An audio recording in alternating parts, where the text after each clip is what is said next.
Hey Queen, que la paix soit sur toi. Alors installe-toi avec ton café, on est entre nous. Bienvenue au Café de Selma. Aujourd'hui, je vais te parler d'un tout petit mot, un mot qu'on dit facilement à un inconnu, à une caissière, à une collègue, mais qu'on oublie souvent de dire à celui qu'on aime le plus. Tu sais ce petit mot, merci. Ou chez nous, Jazakallah khair, barakallahu fik. D'accord? Alors, peut-être que tu vas te souvenir probablement de certains moments dans ton mariage où tout était devenu automatique. Il va sortir les poubelles, tu dis rien, c'était normal pour toi. Il va ramener peut-être les enfants de l'école, tu dis rien. C'est son rôle après tout. Il va régler une facture, tu vas rien dire. Bah oui, c'est évident. Et lui, bah, de son côté, c'est pareil avec toi. Le repas, il est préparé, le linge, il est plié, les devoirs surveillés. Tout ça, ça devenait invisible, avalé par la routine, comme si ça allait de soi. Et sans qu'on s'en rende compte, cette absence de reconnaissance crée de la distance, mine de rien. Petit à petit, ça ne vient pas de manière spectaculaire. Il n'y a pas de conflit, il n'y a pas de dispute, juste un silence, une impression des deux côtés de donner sans jamais être vu. Un jour, euh, une de mes accompagnées a décidé de faire un petit test. Pendant une semaine, elle a dit merci pour tout, vraiment tout. Merci d'avoir sorti les poubelles, merci d'avoir amené les enfants, merci d'être rentré tôt, merci d'avoir pensé à moi en achetant le pain que j'aime. Et c'est ce qui s'est passé.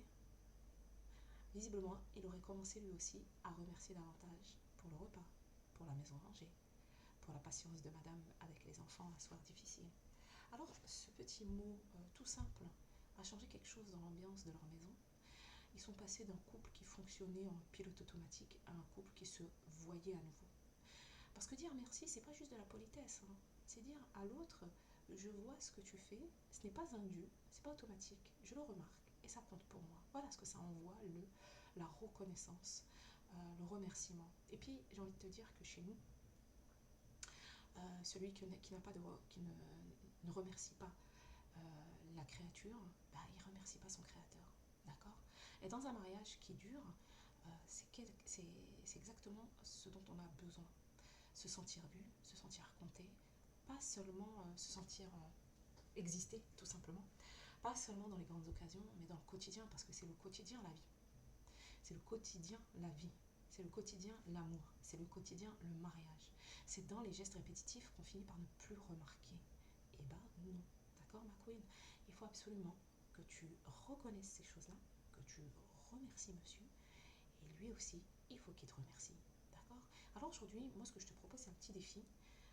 Ce soir, tu peux remercier ton mari pour quelque chose de tout simple, quelque chose qu'il fait souvent, sans même que tu y prêtes attention d'habitude. Regarde comment ça change, même un peu, l'énergie entre vous. Tu peux dire simplement merci avec un petit bisou comme ça. Et puis en attendant, moi, ce que je te souhaite, c'est vraiment de prendre soin de toi, de prendre soin de votre histoire et